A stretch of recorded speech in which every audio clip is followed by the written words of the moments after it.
grazing livestock and just grazing animals in general are a significant part of the planet. That really is the planet. The average age of the farmer in America is 58 years old. That is not sustainable. We've been hit with water curtailments. We've been hit with low prices by the conditions, by the rain, by the lamb crop, by the calf crop. I heard a Native American gentleman say, wilderness, that's an invention of the white man, because we took care of this land. Sometimes fighting doesn't mean shouting and screaming and pounding your fist. Sometimes it's just putting your boots on and being there for work the next day. It is, are the American people fit to govern themselves, to rule themselves, to control themselves? I believe they are. My opponents do not. I believe in the right of the people. There are cowboys still around.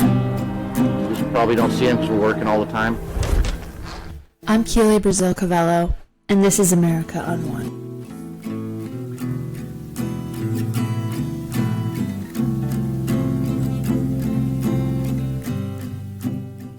Today's episode is brought to you by Ranch Vision, a planning software ranchers use to strategize their future and to build a business plan for their ranch operations. Soon we're launching a brand new offer for you guys. This has been requested since we launched, and we finally bringing it to all of you. We are offering a short demo period so you can try Ranch Vision. You can join one of our community meetings. You can see how it works and learn if it is a good fit for your operation. If you want to learn more about that, if you want to sign up for a free demo, sign up for our meeting. We meet monthly with Dr. Brazil. It's like a big ranch business strategy meeting call that you can join ranchers from across the country and even the world to learn about what they're doing, what's working for their operation, how to stay resilient, make more money, and be profitable in this industry.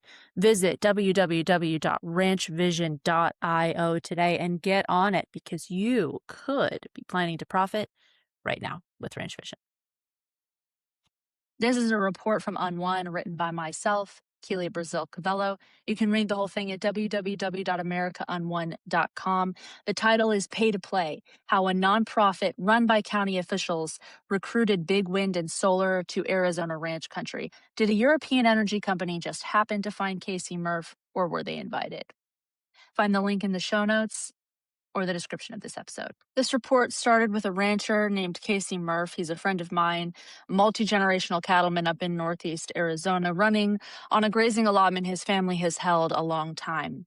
A while back, Casey noticed a foreign solar company sniffing around his allotment, and he raised the alarm.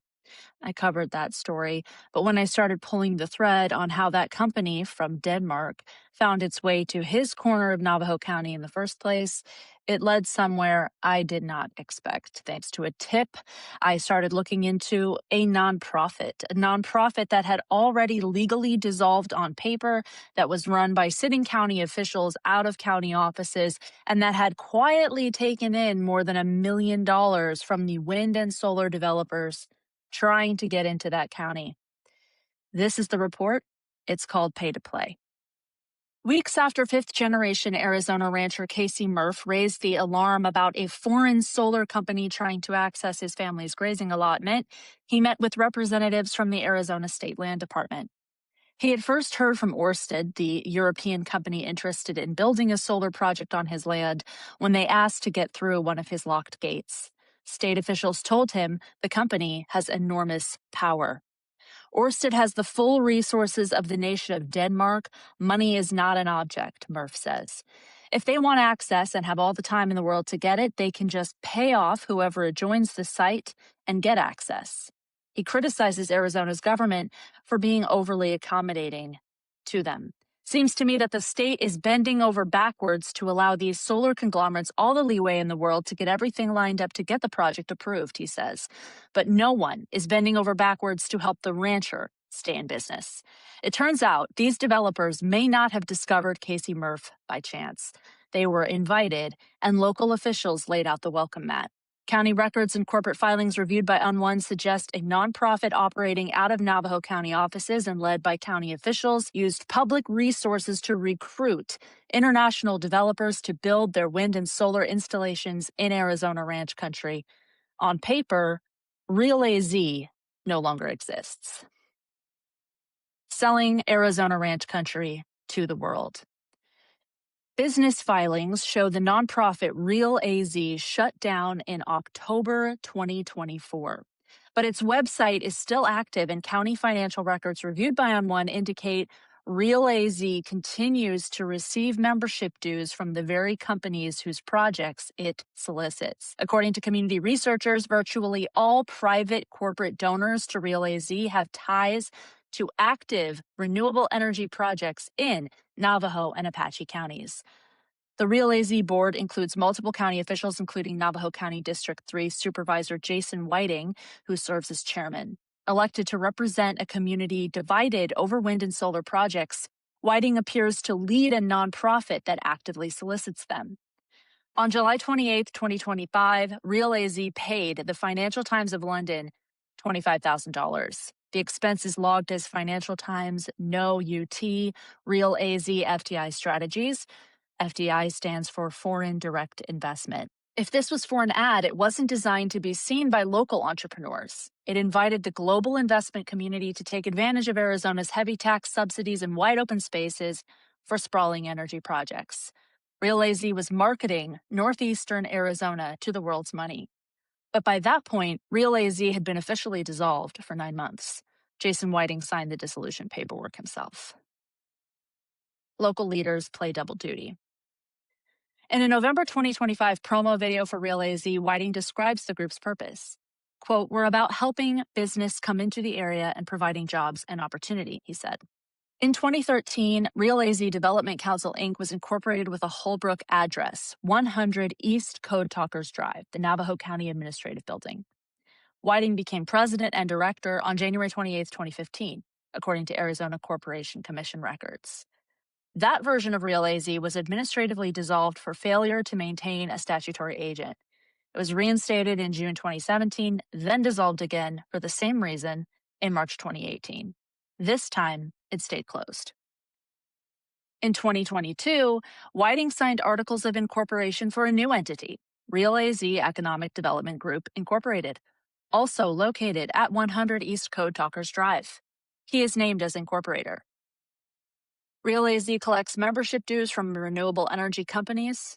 As supervisor, Whiting then votes on whether to approve their projects in Navajo County. On April 28th, the Navajo County Board of Supervisors voted to approve West Camp Wind Farm 2 LLC, a 500 megawatt AES Corporation wind project, up to 144 turbines, stretching over more than 50,000 acres. AES has been paying dues to Real AZ since September 2022, says community researcher Kelly Mexler. County financial records show AES made its last recorded payment to Real AZ in September 2025, 11 months after Real AZ was dissolved. Many residents who attended public listening sessions opposed the wind project. As one community member put it on X, "They listened, then they ignored us." County Manager Brian Layton told the board the project was illegal and lawful use of private property. No one mentioned that the developer asking the board for approval had been writing checks to a dissolved nonprofit run by a supervisor poised to vote, and that county money had paid to recruit such developers to the region in the first place. A public records request to the county's planning department turned up 0 records on water use, dust control, or water quality studies for West Camp Wind Farm 2. The board approved it anyway. Marketing campaign invites the world to the White Mountains. Real AZ distributes podcast episodes and videos urging green energy companies all over the world to set up shop in rural Arizona. The podcast is voiced by an anonymous female host. It sounds AI generated.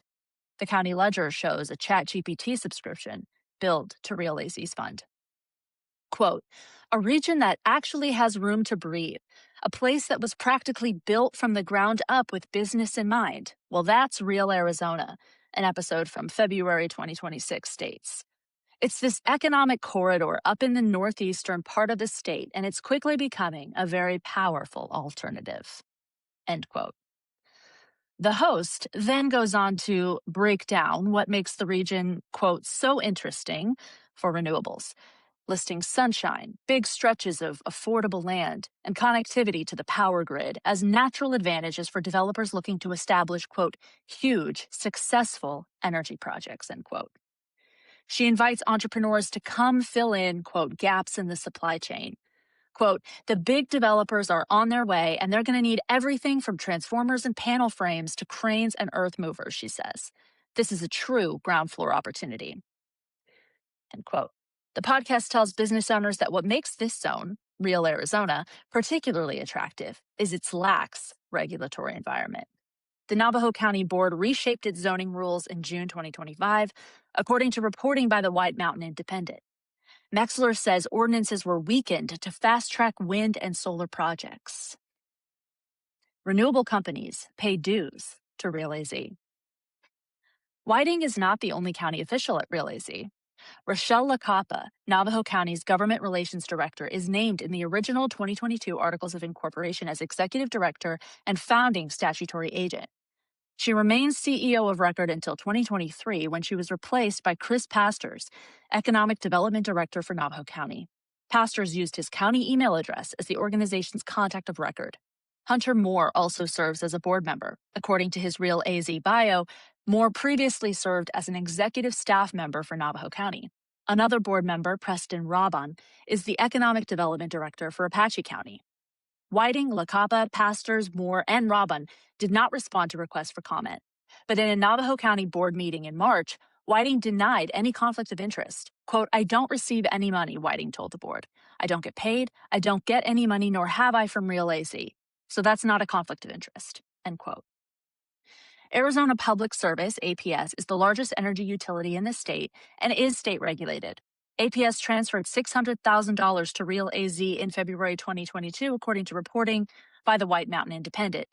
That was over 2 months before Articles of Incorporation were filed. APS Division Manager Neil Traver then joined Real AZ's executive board.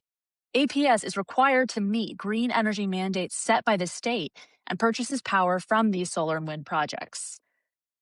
APS spokeswoman Marika Baster-Majian Cooley provided the following statement. APS has long partnered with and supported economic development organizations and community initiatives across Arizona, including Navajo County, as part of our commitment to the regions we serve. Our contributions are intended to advance local economic development efforts broadly and are not tied to any specific project. Any suggestion that APS's support for Navajo County/Real AZ influence generation development decisions is false. When it comes to power purchase agreements or PPAs, which are agreements to buy power from other organizations rather than generating it ourselves, APS procures those resources through a competitive all-source request for proposals process that is both resource type and location agnostic. We do not direct the type of resource or where projects are built. Those decisions are made independently by developers. Through this process, we select the best fit, least cost option to serve our customers. We are proud that APS employees serve on nonprofit and community boards in the communities where they live and work. That civic involvement is common across our organization and reflects our commitment to Arizona communities. End quote. Dissolved on paper, open for business. The official Navajo County ledger shows Real AZ has pulled in about $1 million. Virtually every major renewable energy developer with projects in the area is listed on its website as a member, including AES Corporation, Blue Earth Renewables, EDF Renewables, Apex Clean Energy, Clearway Energy, SP Energy, Primergy Solar, Invenergy, RAI Energy, and Repsol. State law bars dissolve nonprofits from soliciting funds or doing business. In the formal dissolution paperwork Real AZ signed in 2024, there's a tax clearance question to determine whether an organization requires a certificate of compliance from the Arizona Department of Revenue before dissolving. Real AZ claimed no such certification was needed, stating the organization had, quote, not commenced activities, does not have members, end quote. Yet the county's own financial ledgers show that after shutting down, Real AZ collected income, contracted with vendors, and maintained an active dues-paying membership that included renewable energy developers, often while their projects moved through county approvals. In the ledger, such payments from governments and businesses are labeled Real AZ membership and Real AZ dues. Months after it claimed to cease operations, Real AZ also signed a non-disclosure agreement with Primergy Solar, a California solar developer. The NDA, dated June 15, 2025, and reviewed by UNWON, was signed by pastors. The document established confidentiality in negotiations involving solar and storage projects. The notice address listed for Real AZ is the Navajo County Government Building. 10 days later, county financial records show Real AZ received a $2,500 payment recorded under Sunshine Land and Water LLC, Primergy Solar. It's worth noting that dissolving the nonprofit while continuing operations informally through county staff and county resources would eliminate Real AZ's legal obligation to file annual reports and financial disclosures with the state. At a March 24, 2026 Board of Supervisors meeting, pastors claimed the decision to dissolve was deliberate. In a slideshow presentation, apparently a response to growing community concern, pastors told the board that beginning in October 2024, the same month the dissolution was filed, Real AZ evaluated what the best vehicle was for the nonprofit and decided to continue, quote, an informal economic development group and, quote, functioning, quote, as a program under Navajo County Economic Development, end quote. During the ensuing public comment period, community member Donna Sherwin pointed out an apparent inconsistency. Navajo County pays membership dues to Real AZ. Quote, I'm sorry, but I thought Real AZ was economic development for Navajo County, she said. The convolution creates distrust. Residents also questioned whether Real AZ was really creating local jobs. Quote, we don't want to bring jobs for employees out of Dallas, said Steve Carvajal. We don't want to bring jobs, temporary jobs, for employees out of Minnesota.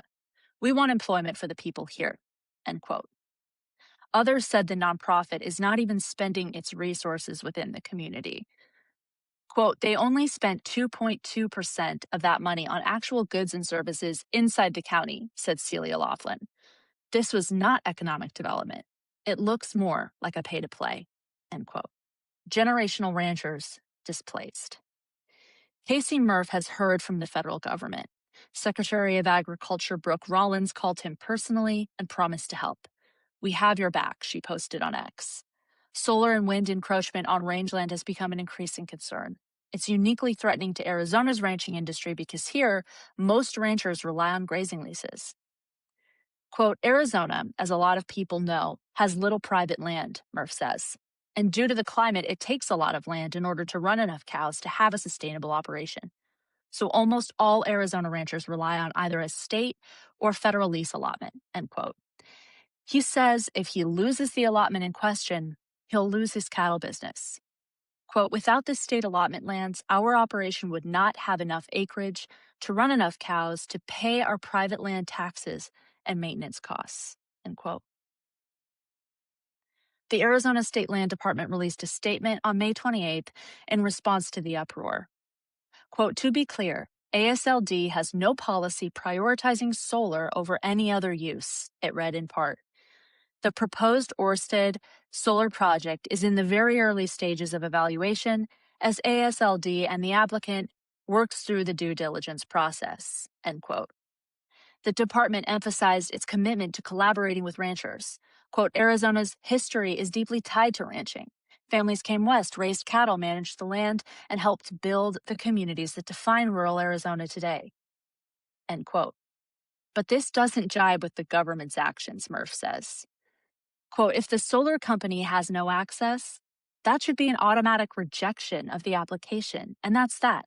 So a man like me can move on and have peace, end quote. If the state has been actively soliciting these developers to ranch land like Murph's, he considers it a betrayal. Some say the culture of silence is its own tradition here in the White Mountains. This is where Butch Cassidy was last seen by some accounts and where the Wild Bunch gang rode, evading justice on the outlaw trail. Families here knew to keep fresh horses in the barn and to look the other way. Kelly Maxler, a local business owner turned community organizer, started looking into the companies behind a rush of new wind and solar projects in the region. She was concerned about foreign involvement in the power grid. Her research uncovered potential conflicts of interest closer to home. Arizona offers an 80% property tax valuation reduction for wind and solar projects. Counties like Navajo County get a fraction of the tax revenue while carrying the costs of road damage, emergency services, and loss of local ranch land, wildlife habitat, and viewshed. And Metzler says these projects drop home and ranch values by 30 to 50%. She argues more study is needed before large-scale energy projects are constructed across northeastern Arizona, where the geology is fragile and complex with extensive volcanic features and a history of underground activity. She worries about the wildlife, the viewshed, the water. Nearby in New Mexico, local legend has it that when the railroad was put in, a spring caved in on itself. What about hundreds of 600 to 700-foot wind turbines? Long after the corporations move on, her community will be left with the fallout. And once the ranchers are forced out of business, that deep knowledge and unwavering dedication to this unique and rugged landscape will be lost forever. In a meeting with Jason Whiting, when Metzler heard him describe how powerless he felt when locals came to him crying, begging him to do something about these invasive renewables projects, she believed he was lying. Quote, he said there's nothing he can do about it, Metzler says, but he was the director of Real AZ. He was actively recruiting these developers the whole time, end quote. She's among a group that has organized to oppose the Real AZ agenda. Her Substack breaks down everything she's uncovered.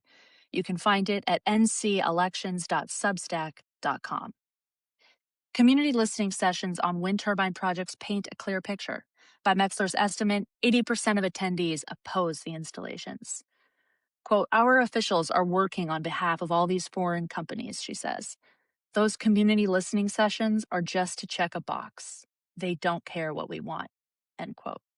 Some have filed complaints with the state attorney general alleging violations of multiple state laws, ARS 103804 and 103805, which bar dissolved nonprofits from operating, ARS 38503, which prohibits public officials from using their positions to benefit organizations in which they have a substantial interest, and ARS 35212, which prohibits illegal expenditure of public funds. The Arizona Attorney General's Communications Director, Richie Taylor, said his office, quote, can't comment on or confirm any potential investigations, end quote. Murph waits for news. Leanne O'Neill, Chief Legal Affairs Officer for America First Policy Institute, a DC-based think tank, says Murph is emblematic of threats on ranching from big money-backed green developers across the nation. Quote, our work supporting Casey as he navigates these threats has been eye-opening, O'Neill says. While he's fighting for his livelihood, state officials bend over backward to accommodate a foreign solar conglomerate backed by the resources of the Danish government. This is David versus Goliath. A multi-billion-dollar overseas corporation is being given every opportunity, while the rancher who has stewarded this land for generations is treated as an obstacle. Arizona should be protecting its ranchers, not chasing profits for foreign solar developers, end quote. She says AFPI is assisting Casey, quote, in advocating for his interests as an Arizona taxpayer and generational rancher by providing him and the public with educational material on energy and rural America policy, end quote. As for Murph, his meeting with state officials didn't bring him peace. Quote, I was told basically, you have nothing to worry about until you have something to worry about, he says. His family waits to learn their future and whether their ranch will make it to a sixth generation of stewardship in Northeast Arizona. Quote, we remain in the same place we have been since 2022, he says, wondering if or when they will shut us down. This has been a report from UNWON. You can read the whole article at www.americaunwon.com. It's under Pay to Play, how a nonprofit run by county officials recruited big wind and solar to Arizona ranch country. Did a European energy company just happen to find Casey Murph? Or were they invited? If you want to support UNWON and the rural reporting that we do here, subscribe at americaunwon.com. Every subscription helps us continue to do this work and report on the issues that impact working and rural America.